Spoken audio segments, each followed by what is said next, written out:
La grande erreur est de ne point connaître que la loi est signification des choses, non rite plus ou moins stérile à l'occasion de ces choses. De légiférer sur l'amour, je fais naître telle forme d'amour. Mon amour est dessiné par les contraintes mêmes que je lui impose. La loi peut donc être coutume aussi bien que gendarme. C'est pourquoi cette nuit, du haut des remparts où je tiens la ville dans ma puissance, où mes garnisons tiennent les villes de l'Empire et communiquent l'une avec l'autre à l'aide de feux sur les montagnes, de même que parfois s'appellent l'une l'autre les sentinelles qui se promènent le long des remparts, et chacune s'ennuie. Mais cependant, s'apercevra plus tard qu'elle tirait son sens de cette promenade, car il n'est point de langage offert à la sentinelle pour que ses pas soient retentissants en son cœur, et elle ne sait pas ce qu'elle fait, et chacun croit s'ennuyer et attendre l'heure de la soupe. Mais je sais bien qu'il n'est point d'intérêt à accorder au langage des hommes, et que mes sentinelles qui rêvent de soupe et bâillent de la corvée de garde se trompent. Car ensuite, à l'heure du repas, c'est une sentinelle qui se nourrit et lance une bourrade aux voisins, et qui est vaste, car si je les bloquais autour de leur auge, il n'y aurait plus rien que bétail.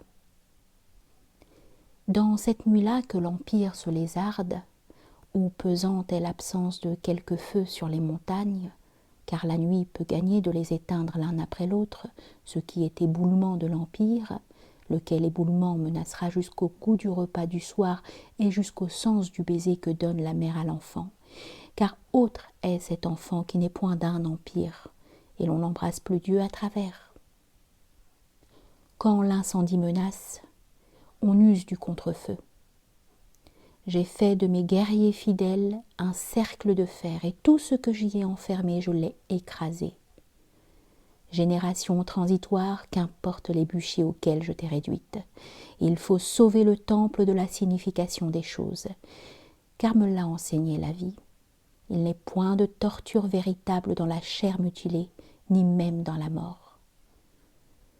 Mais le retentissement grandit selon l'envergure du temple qui donne leur sens aux actes des hommes.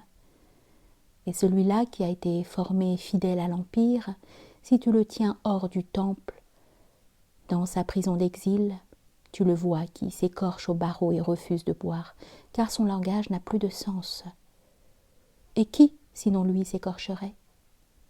Et celui-là qui a été forgé selon la morale du Père, si son fils a chu dans le torrent et que tu le retiens sur la rive, tu le sens qui se tord dans tes bras pour t'échapper, et il hurle et veut se jeter dans le gouffre, car son langage n'a plus de sens. Mais ce premier, tu le vois enorgueilli et majestueux le jour de la fête de l'Empire. Et le second, tu le vois resplendir le jour de la fête du Fils. Et ce qui cause tes souffrances les plus graves, c'est ceux-là même qui t'apportent tes joies les plus hautes. Car souffrance et joie sont fruits de tes liments et tes liens des structures que je t'ai imposées.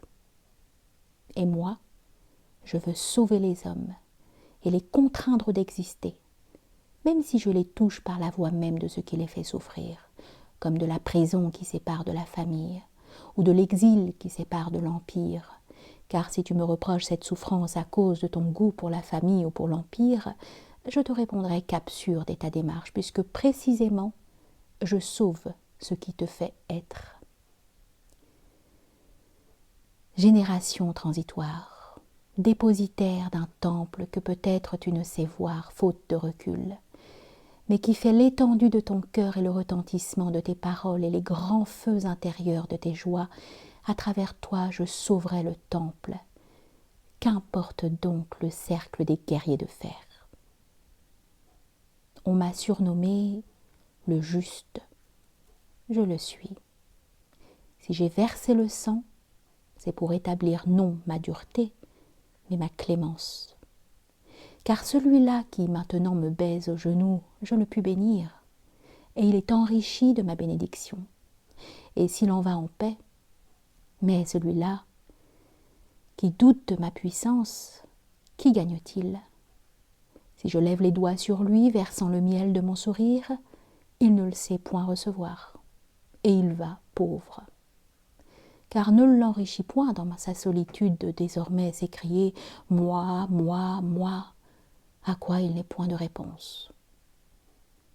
S'il me basculait du haut des remparts, ce n'est point moi d'abord qui leur manquerait, mais la douceur d'être des fils, mais l'apaisement d'être béni, mais l'eau pure sur le cœur d'être pardonné, mais le refuge, mais la signification, mais le grand manteau du berger, qu'ils s'agenouillent pour que je leur puisse être bon, qu'ils m'honorent dans ma grandeur pour que je les en puisse grandir. Qui donc ici parle de moi? Je n'ai point fait servir les hommes à ma gloire, car je m'humilie devant Dieu. Et ainsi, Dieu qui la reçoit seul, les enveloppe-t-il tous en retour de sa gloire.